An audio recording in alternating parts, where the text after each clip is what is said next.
নমস্কার। আজকে প্রায় ৫৫-৫৬ দিন অতিক্রান্ত হয়ে গেছে পেহেলগামের ঘটনার পরে। ২৬টি তরতাজা ভারতীয় প্রাণ যারা চলে গেছে, যাদের অকালে প্রয়াণ হয়েছে, সেই ক্ষত কিন্তু এখনো মিলিয়ে যায়নি। আমাদের সর্বভারতীয় সাধারণ সম্পাদক এবং মাননীয় সাংসদ শ্রী অভিষেক ব্যানার্জি কয়েকটি অত্যন্ত গুরুত্বপূর্ণ এবং পার্টিনেন্ট কোয়েশ্চেন উত্থাপন করেছেন, and we seek accountability from the Home Minister and the Prime Minister of this country. প্রথমত, 4 জন জঙ্গি ভারতে অনুপ্রবেশ করে, বর্ডার লঙ্ঘন করে, ভারতে দিনের পর দিন বসে একটি কনস্পিরেসি করে 26 জন ভারতীয়র হত্যালীলা চালিয়ে গেল। আমরা কিছু জানতে পারলাম না, কারোর কাছে কোনো খবর নেই না। আমাদেরকে মেনে নিতে হবে যে এটা একটা বিশাল ইন্টেলিজেন্স ফেলিয়ার এবং সিকিউরিটি ল্যাপস। যেই 4 জন আজকে এলো, যেই জঙ্গি, তাদেরকে কি আদৌ শনাক্ত করা গেল? তাদেরকে ধরার জন্য কি কি করা হলো? কি কি মেজার্স নেওয়া হলো? তাদেরকে কি আদৌ ধরতে পারা গেল? এই প্রশ্নগুলোর প্রতি কোনো ক্ল্যারিটি কিন্তু আমরা এখন অব্দি পাইনি, এবং দেশের প্রধানমন্ত্রী এবং দেশের স্বরাষ্ট্রমন্ত্রীকে এগুলোর উত্তর দিতে হবে।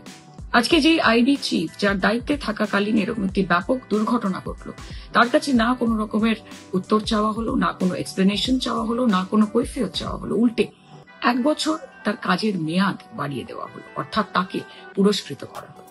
আজকে দেশের প্রধানমন্ত্রী, বিজেপি শাসক দল, তারা এমপি, এমএলএ, চিফ মিনিস্টার, বিরোধী দলনেতা, সবার ফোনে আড়ি পাতার জন্য পেগাসাসের মতো স্পাইওয়্যার ইউটিলাইজ করে। অথচ আমাদের দেশের ক্ষতি করার জন্য কারা আড়ি পাচ্ছে, কোন অন্য দেশ, কোন জঙ্গি সংগঠন, সেটা ডিটেক্ট করার জন্য, সেটা বুঝে ওঠার জন্য বিজেপির সরকার কিন্তু কোন রকমের সফটওয়্যারও তৈরি করে উঠতে পারে।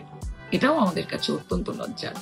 আজকে যারা নিজেদেরকে স্বঘোষিত বিশ্ববন্ধু, বিশ্বগুরু বলেন, আমরা জানতে চাই যে যেই 33টি দেশের কাছে ভারত ছুটে গেছিল সহযোগিতা আশা করে, প্রত্যাশা করে, প্রত্যক্ষভাবে বা পরোক্ষভাবে কটা দেশ ভারতের পাশে দাঁড়িয়েছে?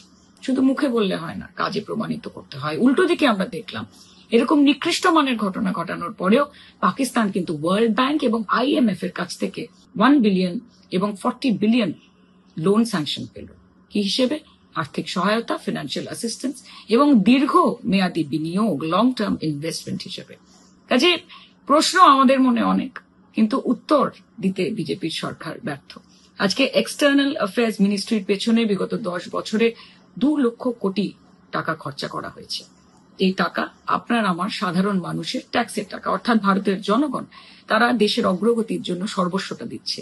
কিন্তু যারা দেশের চৌকিদার, তারা কি দেশকে সুরক্ষিত রাখতে পারছে? এই প্রশ্নগুলো কিন্তু আমাদের মনে থেকে